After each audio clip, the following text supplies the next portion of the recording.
Welcome to Birken Forest Monastery's live stream. I'm Ajahn Sona, and today is Vesak, the birth, death, and enlightenment day for the Buddha. Very special day in the Buddhist world. You will see that people are celebrating it, remembering it, being inspired by it through the Buddhist countries, and of course outside the Buddhist countries, in those who have taken up the Buddhist practices as well. And so we happen to fall on this day. And coincidentally, this is also Mother's Day. What a wonderful thing. Very nice combination. And in particular, my mother watches this live stream on a regular basis.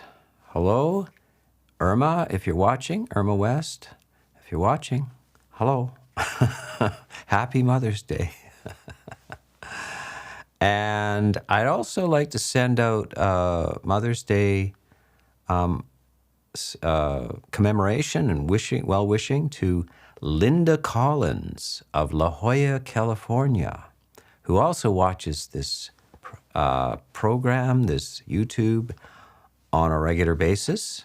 And her daughter, Christina, and so forth, mentioned that she was a regular watcher.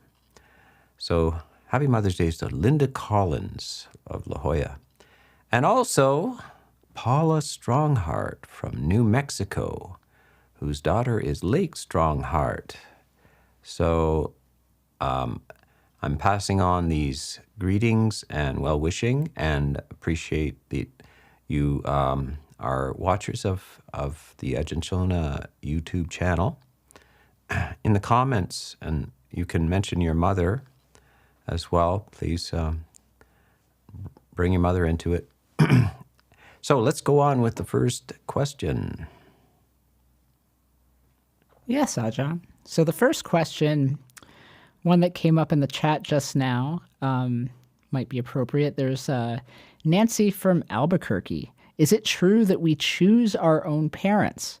I probably wonder more because I was adopted.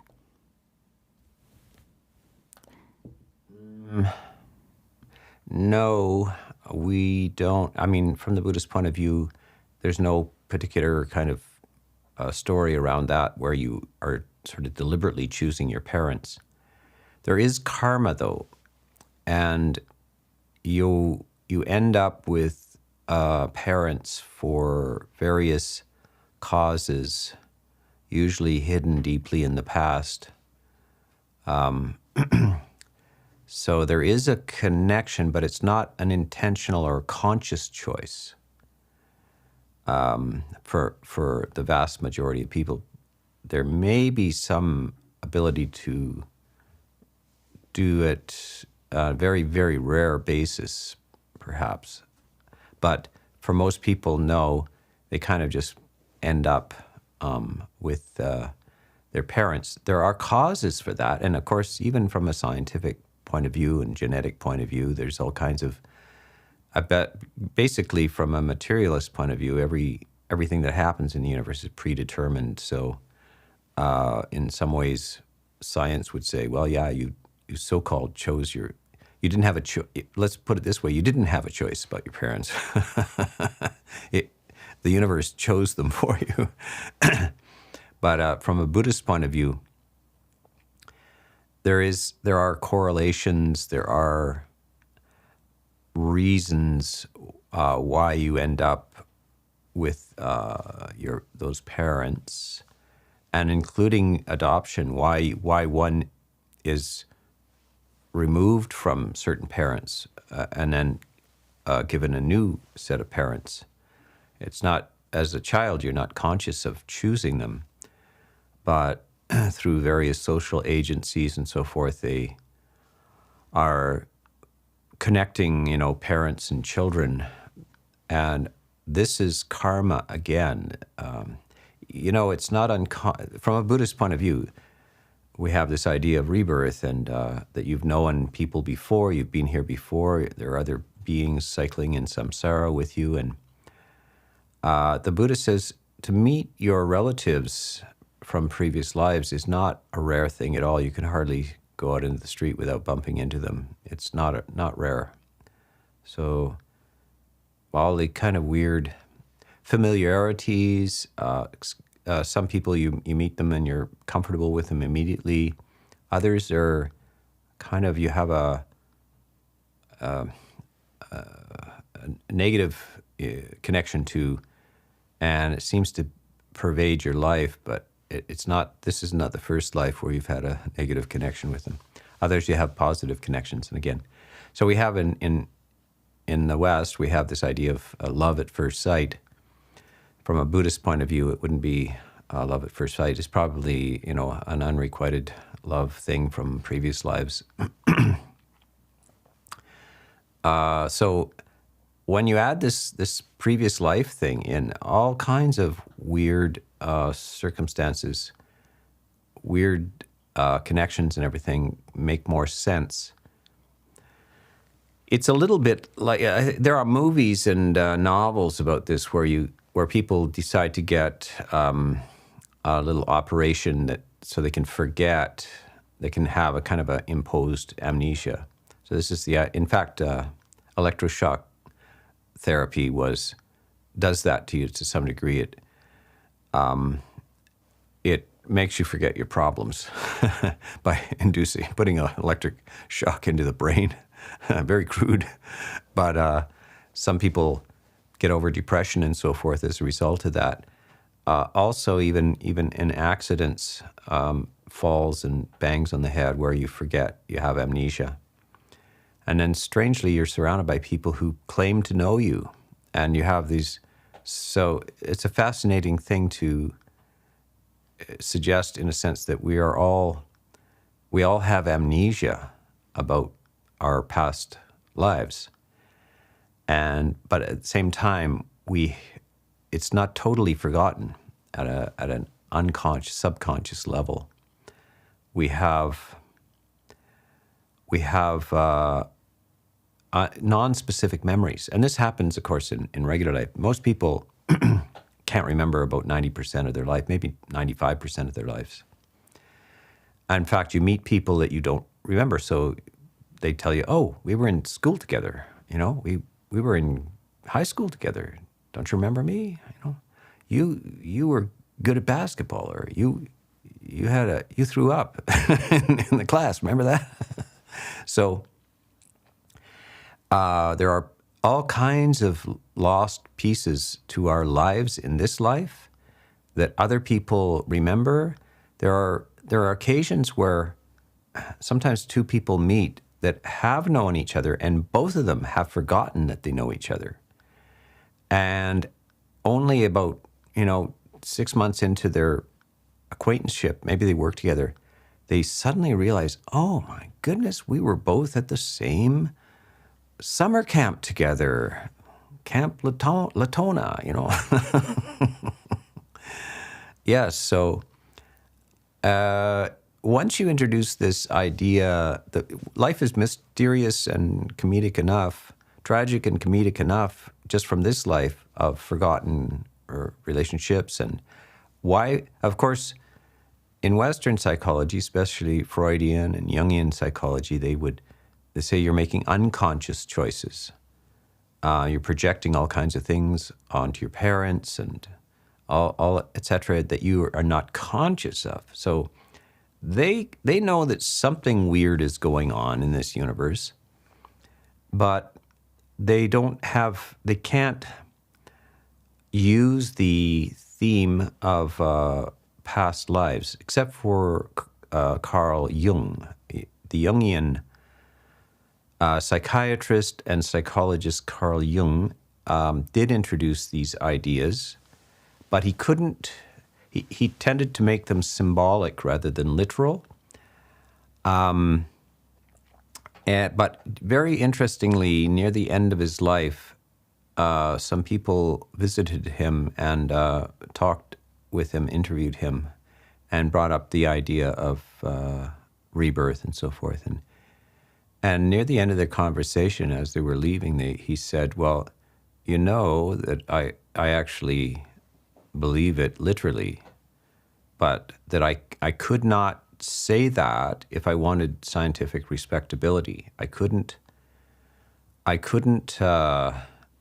assert that because the whole interest of psychiatry and psychology in the early days. Remember, Jung himself was born in the late 19th century. So was Sigmund Freud. He was born in the 19th century. And they were very interested in scientific respectability. So Sigmund Freud is a materialist. He does not believe in prior lives, and he doesn't believe in a next life either. He's very dismissive of religion. Jung is not dismissive of religion, and he integrates religious ideas, but quite often they're open to people who are on the scientific side, because he doesn't push it too literally. But apparently, in the end, he also intuited that this was the real case, that it literally was.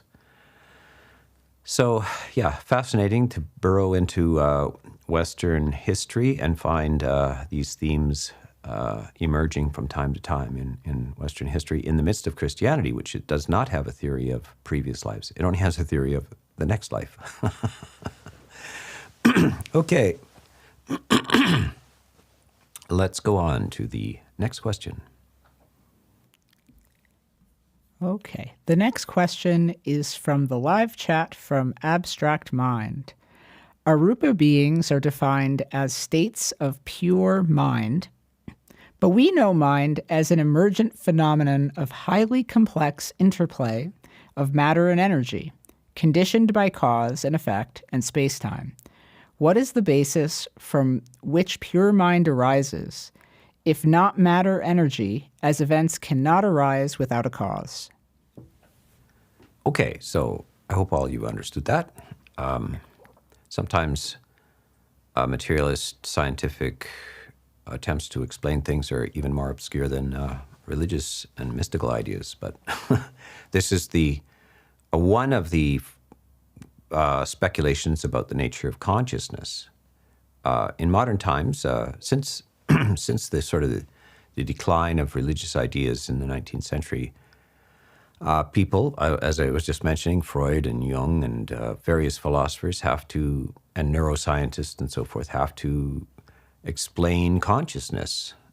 And if they are convinced that there is only materiality, atoms and space, basically, then they have to attribute consciousness and the feeling of being alive, etc., that unique experience of consciousness. By the way, this thing is going on with this AI, this artificial intelligence. Can it feel? Does it have consciousness? This is another. So theoretically, if we are more or less physical machines that somehow generate feeling and consciousness, sense of self-awareness,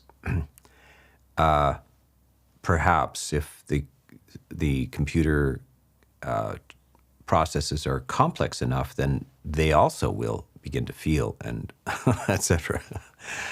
However, that's a purely materialistic idea, and there are other theories that are also held by respectable philosophers, and one of them is psychophysical parallelism. So consciousness is not material, and the brain is material, and the source of consciousness is not the brain.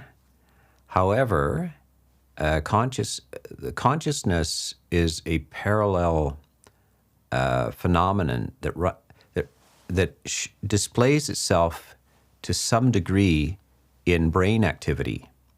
So some would make the leap and say, you can see that all thoughts or all mind is produced by brain activity, because we can see under our fancy instruments, our functional magnetic resonant instruments are displaying that as a person thinks and feels in a certain way, certain parts of the brain light up. So they say, you see, actually the thoughts are not something different than brain activity. The thoughts are something called an epiphenomenon. They're kind of a side effect of materiality, but they're not other than material. They're not other than the brain. That is one theory. That's an attempt to explain things. But there is another one, which has been held by some very respectable logicians and so forth, that say there is no way you can attribute that the activity of thinking is producing that all of those thoughts are parallel perfectly or caused by the brain activity. There are two things going on. Brain activity, which perhaps is necessary to allow the consciousness product to function. And then there's mind itself, which is not that brain material. It's not that. It's something else. And so without having to believe something, so the philosopher, the logical philosopher, is just making an argument one way or the other, saying you can't necessarily say for certain that the thought process is not one thing and the brain processing or activity is another thing, that they're parallel processes, and that one doesn't cause the other, but they go in sequence.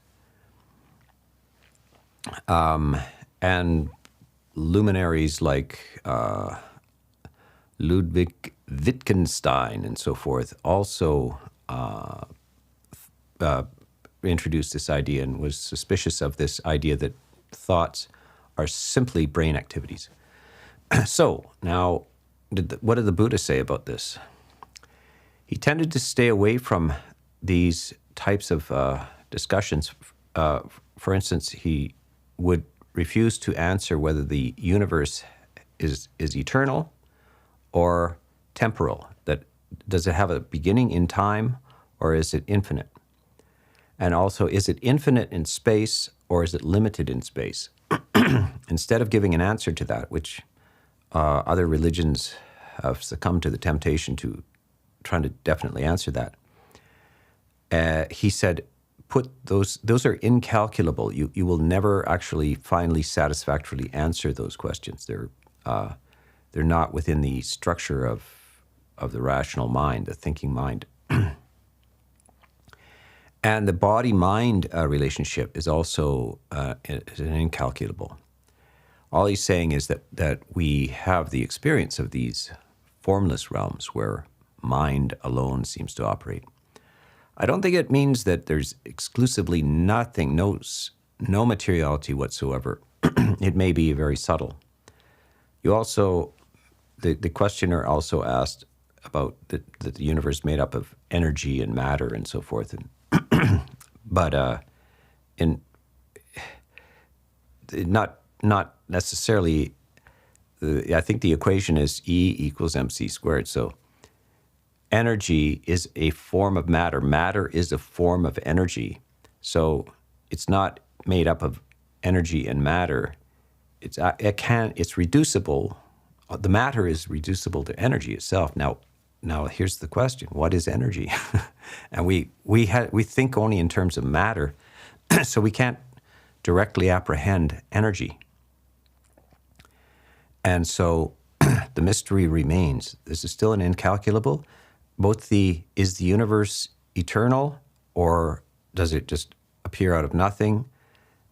Is it infinite in space, infinite in time, or not? And to this day, astrophysicists and physicists are still unable to give a final answer to that. There's people on both sides of it that have all kinds of PhDs and so forth in these hard sciences.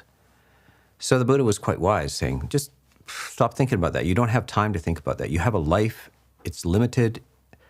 It's going on. Science does not have a life. Science is not an individual with a lifespan. So the process of science going on, investigating counting all the atoms in the universe or something, it doesn't have any sense of urgency or existential urgency.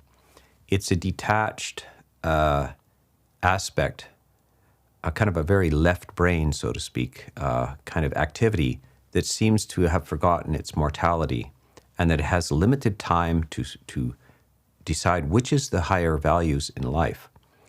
The Buddha is always saying, remember, you have a lifespan, and you got to decide which kind of activities you're going to prioritize. And this kind of abstract stuff that almost virtually can never be solved by rational thought should be set aside. And you should get on with the real work. Okay, next question. Yes, Ajahn, the next question from the live chat is from Karanatic from India. Dear Ajahn, during your meditation practice, is it wise to consider world events, or should we go inward disregarding the outer world? I am from India, and there are wars brewing. Yes. Sometimes basically it's very hard to ignore the world events going on around you, or not be aware of them, especially if you're in a war zone. If you don't listen to the news, your house may vanish in a blast. So when these kind of things are going on, it's important that you inform yourself about them. It's the emotional attitude which we process these events with. So people end up watching the news or listening to the news of world events and getting very entangled emotionally, having very strong opinions and upsetting themselves, etc., when there's really nothing they can do. It's something happening on the other side of the planet, or etc. And all they do is inflict distress upon themselves. So if you are going to pay attention to news, you should have it shouldn't just be randomly gazing at every event. So people tend to look at the media and the news and so forth as more or less an entertainment, gripping sort of movie that goes on for their whole lives. And that's kind of a waste of your life. But if you have no other notion of how to use your mind, then you're condemned to look for the next gripping event. So there are what are called news junkies, which is a large portion of the population. There are news junkies. Sometimes it's only the local news, sometimes it's the world news. There are even people who are kind of into the news beyond the world news. They're into science fiction. So fantasy and science fiction also is movie forms, book forms, and those are invented worlds. So when one runs out of interesting news in this world, you just invent another world, or an author invents another world for you to be amused in, gripped in. And usually part of you can't grip people with good news. Good news is not interesting. Bad news is interesting. People are gripped by bad news. And so you should be aware of the fact that one tends to linger in the bad news zones, and it does distort the actual reality of situations sometimes. So basically the whole thing is that, are you conscious of your relationship to this information that you're receiving? Now you're in India, and there's something has broken out between Pakistan and India. And this could very closely concern you, depending on where you are, etc. So how should we, in the midst of these events, wars go on, you get trapped in the middle of war. The Buddha is still urging you to remain equanimous with a cool head towards this, a cool mind towards this, realizing such things happen. So it is, so it is. It is just so in this world that violence breaks out, diseases happen. We just went through a pandemic. Economies collapse. Suddenly you win the lottery and everything changes. People close to you get sick and die. You will die. In the face of all of this, can you see that this is not there's no option out of this except detachment? And then emotionally, but how should we respond? Shall we respond with ignoring it, or should we respond with a warm heart? So this happens to be the retreat that I'm teaching this month. It's called Cool Head, Warm Heart. These two things have to go together.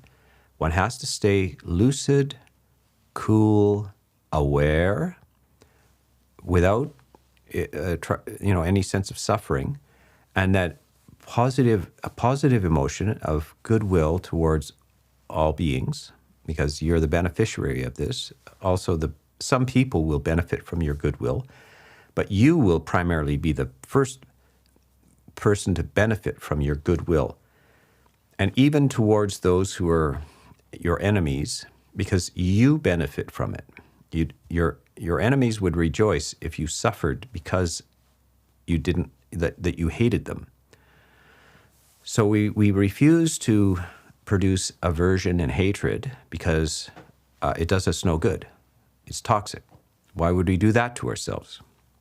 We remain with the healing, beautiful quality of friendliness and goodwill. We insist on that for ourselves, and we insist on lucid, detached awareness of the events that we have to concern ourselves with. Yeah. The next question is from the live chat from Upasaka Jeff from Wisconsin. Why does sankhara need ignorance? Why does ignorance lead to sankhara? Are all sankhara delusional? How does getting rid of ignorance get rid of sankhara?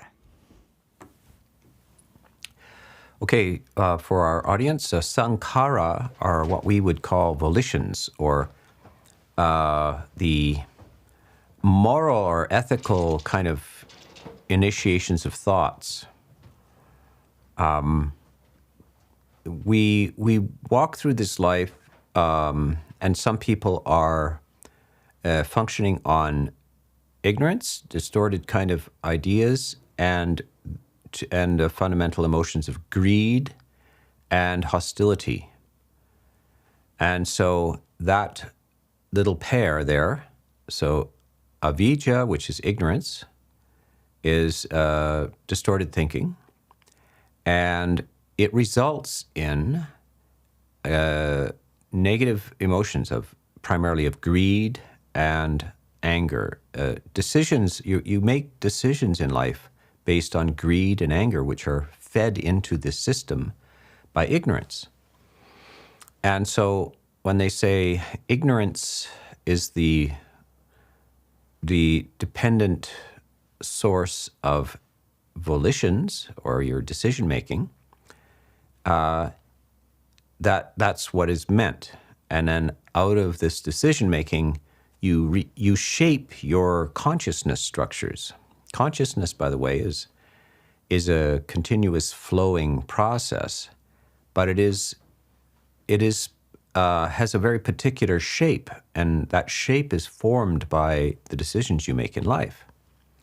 And then it feeds back, so the way you perceive the world, so you're conscious of, if a person has no education in art or art history or something like this, when they walk into an art gallery, they see something very different than a person who has a lot of information about art or is gifted artistically or something like this. Their consciousness affects their decision-making. So the person who is appreciative, etc., sees a painting and it moves them in a very profound way. The other person sees the same painting, but their consciousness has been shaped differently. And so they're conscious in a different way, and then they respond in a different way. They produce a sankhara, or a volition, in a different way. And notice that the root of this is lack of information. Ignorance is lack of information, the presence of disinformation, or this simply the wrong information. And as you alter ignorance, as you become better informed, new sankharas will arise. New kinds of decision making will arise in your life. Now, you see this in people's lives. So they're raised in a certain family that has mixed up values, negative, bad behavior, and so forth. You're a child, you're swamped by this. And then they get out into another life and they realize, oh my God, people don't behave that way. They don't shout and hit each other. They don't drink to unconsciousness. They don't get in car accidents because they're intoxicated. They don't steal things. Wow. So they fall in with good friends and they're told, don't do that. That's unskillful. It's not necessary. It's easy to communicate without shouting and so forth. So they begin to make new decisions, new volitions, new sankharas, because their ignorance is being lifted. They are becoming knowledgeable. Now, in the case of, excuse me, in the case of the Buddhist, this idea of dependent origination, we're talking about it when we say that ignorance goes away. We're talking about full enlightenment. That's a very rare case where somebody is fully enlightened. They have no ignorance anymore. Because there's no ignorance, it's not that sankharas go away.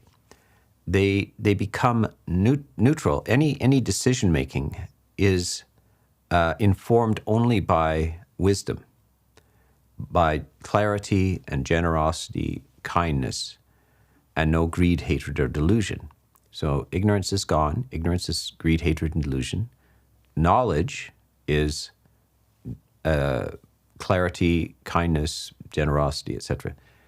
And all of their volitions will follow that, and their consciousness is maintained by that.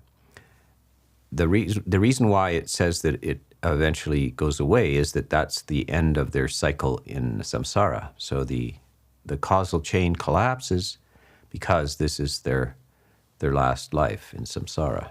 Yeah. That's a kind of richly complex bit of business, but the practical part is not that, it's not so esoteric, not so complex.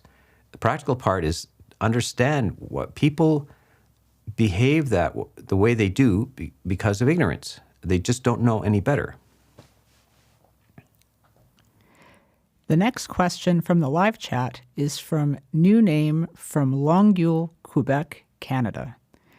How is stable personality understood in steward roles given anatta? Could, quote, the wise later reprove, risk silencing concerns, or enable misuse, especially with hierarchy? Yeah, abstractly, there's all kinds of hierarchies, and some of them are negative, as you can see in the whole history of the world, because there's hierarchies are useful structures, right? We use it to organize life. There's various attitudes and political ideas about this where everybody is equal. There is no hierarchy. However, in history and right up to the present, usually that's dismissed as not realistic. People aren't equal in their capacities, etc. So hierarchies form. But there are negative hierarchies and there are positive hierarchies. So in a positive hierarchy, it can be very, very useful. People who are wise and kind teach teach others who are not fully developed how to be wise and kind. And if you're not wise and kind, as a child, for instance, can't raise themselves, it's impossible. They have to have parents. Now, it's just like saying, are all parents good? No. But there is no way that the child raises themselves. So there has to be some person who has more maturity and experience in the world that gives them directions. If they give them wrong directions, then it's a negative experience. If you give them the right directions, it's a good experience. Same within sanghas. So the person is using the word steward.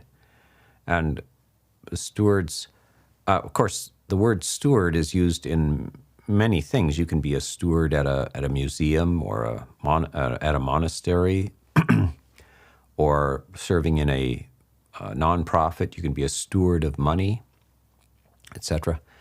So if you're referring to monasteries, there is usually a kind of hierarchy, very carefully arranged hierarchies, but the fact that it's a monastic hierarchy does not guarantee that everybody's wise and kind. Even the Buddha very clearly says that. Just the fact that you're in the robes does not make you enlightened, So it depends on the specific situation and the specific people who are in the hierarchy. You can't answer it as a general question. Okay, let's go to the next. The next question from the live chat is from Upasaka Mustafa. Dear Ajahn, in the context of 5 aggregates, how does the illusory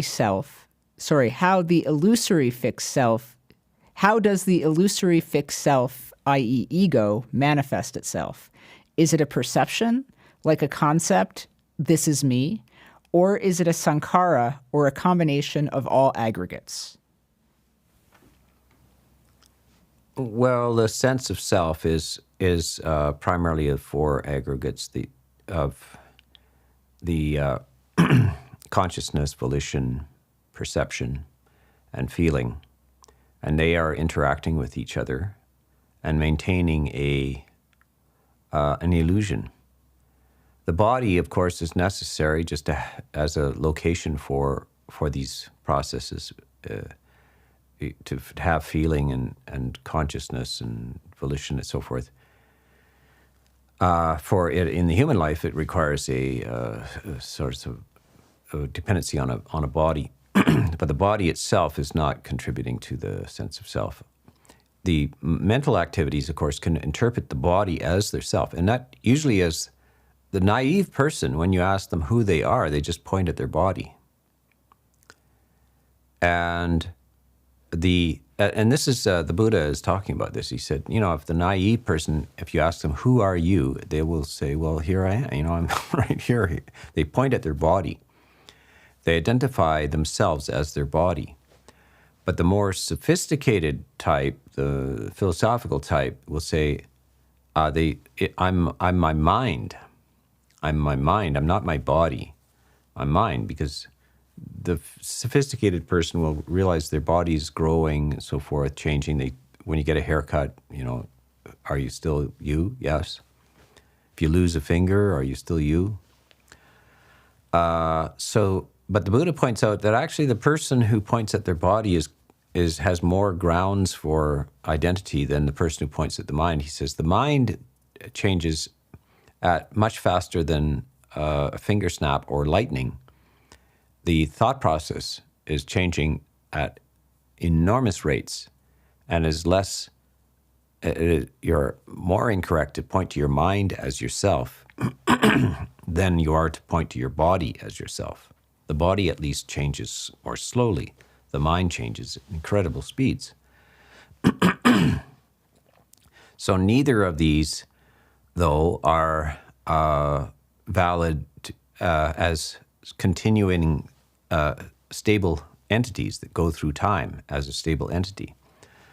But why do we have a sense of self? Why does this simple person have a sense of self? It's because we don't examine this. We take it, it seems to be intuitive, sort of instinctual to have a sense of continuity, although it befuddles people when they change. They have to more or less rationalize their unfounded conviction of a stable self. They have to explain away changes and say, well, that part changed, but that wasn't really me. That my essential me is still there, still the same sort of thing. It's perplexing. It's a wrong idea. It's kind of like if people had an idea that the world is flat, that the earth is flat, but then they travel around it and they end up at the same place, having not fallen off the edge of the earth, and they'll have to somehow rationalize that. It's the same with the idea of the earth as the center of the universe and everything rotating around it, and then finding out that the earth rotates. This causes great consternation. In the mind, has to reprocess these things. And so the same with the nature of the self. This is a feature of a lot of thoughts in science as well. Scientists, by various logic processes, presume that things work in a certain way.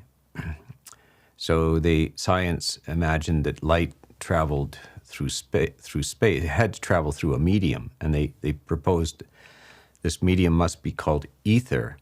They named it ether, because when something travels, it has to travel through something. But so right up to the early 20th century, they had this theory that there was ether in space. It was some sort of substance in space, and then it turned out that there is no ether in space. It vanished. You didn't need a medium for light to travel through. There was another substance right up to the beginning of the 19th century, 18th century, was called phlogiston. And it was why fires, what sustained flame, there was a flammable substance that produced flame, etc., called phlogiston. Now, you don't hear about phlogiston anymore. Turns out it was just oxygen that caused the flame, and also this stuff that the science was talking about, phlogiston, didn't exist. But you thought there must be this thing because you can see all these events. But it turns out, no, there is no phlogiston and there is no ether. So that's the nature of the self as well. Yeah. The next question from the chat is from Mudita. Dear Ajahn, what's the difference between listening to one's intuition and listening to one's heart? Well, the heart is dominantly that which you truly long for, and intuition is just kind of non-logical conclusions about the state of your surrounding environment. You might deduce that somebody is not telling the truth. Police use this all. A hardened detective kind of has an intuition that the crime was caused in certain ways. And sometimes they call it your gut. So I'm going with my gut. So that's intuition. Versus the heart, where you have to decide whether to go back to a certain relationship. Maybe your heart is pulling you back to a certain location, a place where you lived. That's where your heart is, or a relationship, and then you have gut feelings about other things. So these are interesting bits of language about how the mind works. So, of course, there is no hard and fast definition of this, but you can see just how do people use it. So they have a gut feeling about certain things, but their heart tells them another thing. So one is an emotional conviction, and then others is just like psychic sense, which is not supported by just logic. The next question is from Josiah from St. George, Utah, United States. In addition to my study of the discourses of the Buddha, I have also started reading the Platonic dialogues. Any recommendations for specific dialogues? All of them. Yeah, if you're reading the suttas, they're much more voluminous than the dialogues, but there's some very fascinating information in Plato's dialogues. Really very interesting, especially if you have already been exposed to Buddhist teachings. So these are the two great rational schools in the ancient world. It's virtually, you can't find this kind of rationality anywhere else in the ancient world. Only in Greece in the 5th century, 6th, 5th, and 4th century, you will find this amazing blossoming of rational inquiry. And in the same way, an astonishing shift in India with Buddhism, an astonishing use of lucid, rational argument and inquiry into the meaning of life and your relationship to other beings, etc. So this is an incredible parallel, very mysterious how this could arise at the same time. By the way, I have an hour and 20-minute video, which will come out soon, that I've spent a lot of time over the years, etc., just contemplating this connection. Are they connected? What is the relationship? Did they know about each other, etc.? So that is an hour and 20 minutes on the influence of Greek and Persian culture and thought in India and on Buddhism over several centuries, a number of centuries. And so that's the whole video is on that. It's very well produced. The person behind the microphone today, Metta, is the videographer of that. It's beautifully recorded. We try to make it, better quality than a high school project, because it's very interesting. We need to connect the West to the East, and there is huge common roots there. And so this is a fascinating area that I've really gone into to some degree. So this is first West goes East. If I ever do a second one, it will be East goes West. So how did Buddhism counter-influence, how did it arrive and influence and infiltrate into Western thinking, both Greek and Christianity itself as well. That's part 2, if it ever comes out, because it's a huge area. But part 1 is kind of ignored, and that is that the Greece basically is Europe. These are Europeans, and they are in India very, very early, and they encounter Buddhism and experience Buddhism and participate in Buddhism and become monks, Buddhist monks, and influence the structure of how Buddhism developed. And you'll have to stay tuned for the full, very detailed explanation. I spent lots and lots of time researching the history, and I try to make it very, not just speculation or just wild theories and so forth, just try to get as grounded in archaeology, in the language and script as well, etc., as much as possible. So stay tuned for that in the near future. Yeah. The next question from the live chat is from AM from Germany. How likely is death from the wildlife at Wat Pa Nanacha as a monk?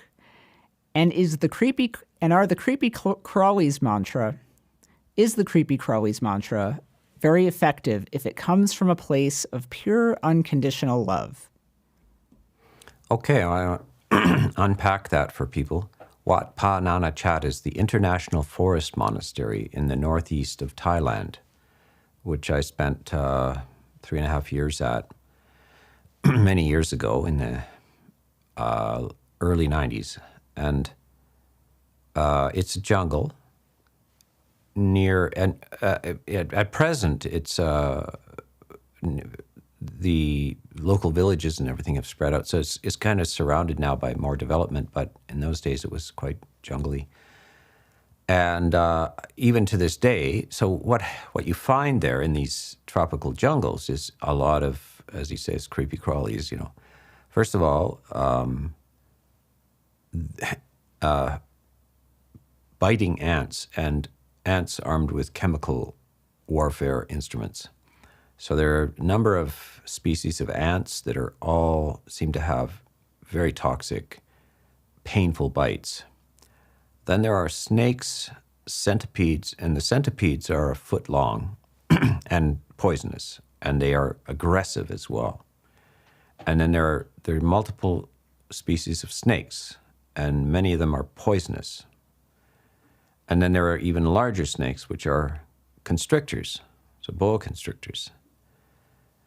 And then there used to be things like tigers. Now, in that area, probably the tigers are virtually extinct, so you won't be dealing with them. There were also in certain the parks and so forth. There are wild elephants. You will not encounter a wild elephant at Wat Pa Nana Chat, and you won't encounter a tiger, unless it's a very remote possibility. But you indeed will primarily encounter snakes and centipedes and scorpions and stinging ants. And I know of at least 2 monks at Wat Nana Chat that were bitten by cobras, and they both survived. So the idea is that monks are, if they're especially, you can imagine, this started in the 5th century BC in India. You can imagine that the Indian forests were teeming with huge predators, tigers, and wild elephants. Wild elephants, by the way, are very dangerous.